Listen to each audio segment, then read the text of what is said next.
इसमें करों में क्या हो रही है, वृद्धि हो रही, और चीज क्या हो रही है, कम हो रही। समझ में आई बात की नहीं है? तो भैया कौन कौन से ऐसे कारण हैं, वाई रीजन, कि भैया आपकी अभावी मान की स्थिति बन रही है। 5-6 कारण आपको पता चल गए, क्लियर हो गई बात की नहीं? क्लियर है? तो पहला कारण क्या भैया, उपभोग व्यय में कमी, डिक्रीज इन कंजम्पशन एक्सपेंडिचर। दूसरा क्या, investment expenditure, decrease in investment सरकार में, डिक्रीज इन गवर्नमेंट एक्सपेंडिचर। चौथा शुद्ध निर्यात। शुद्ध निर्यात में 2 चीजें आपको बतानी, आयात क्या हो जाएगा, बढ़ जाएगा, और निर्यात क्या हो जाएगा, कम हो जाएगा। बात समझ में? करों में क्या हो जाएगा, वृद्धि हो जाएगी। और एक मौद्रिक नीति, सर मतलब आरबीआई कम खर्च करेगी, पैसा नहीं देगी लोगों को, तो क्या हो जाएगा?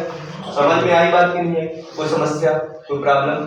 चलिए अब बात करते हैं इम्पैक्ट। इम्पैक्ट उत्पादन पर क्या प्रभाव पड़ेगा,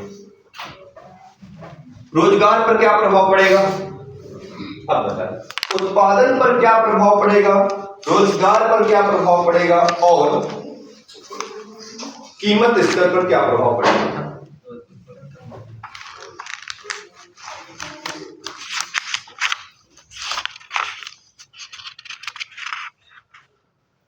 सोच के बताइए। अभावी मांग का मतलब क्या है? मांग कम है, पूर्ति ज्यादा। अब समझिए, मांग कम है, आपूर्ति क्या है, ज्यादा। तो सोच के देखिए, यदि किसी वस्तु की मांग कम होगी, पूर्ति क्या होगी, ज्यादा, तो उत्पादक क्या करेगा, और ज्यादा मात्रा में उत्पादन करेगा, उत्पादन कम करेगा। उत्पादन क्यों कम करेगा? यदि मांग तो है ही, यदि मांग नहीं, उत्पादन आप ज्यादा करते जाएंगे तो क्या होगा, कीमत आपको कम करनी पड़ेगी, तो उत्पादन क्या करेगा, कम करेगा। उत्पादन कम करे तो लिंक बनाएंगे, जो लोग उसके यहाँ क्या हो रहे हैं,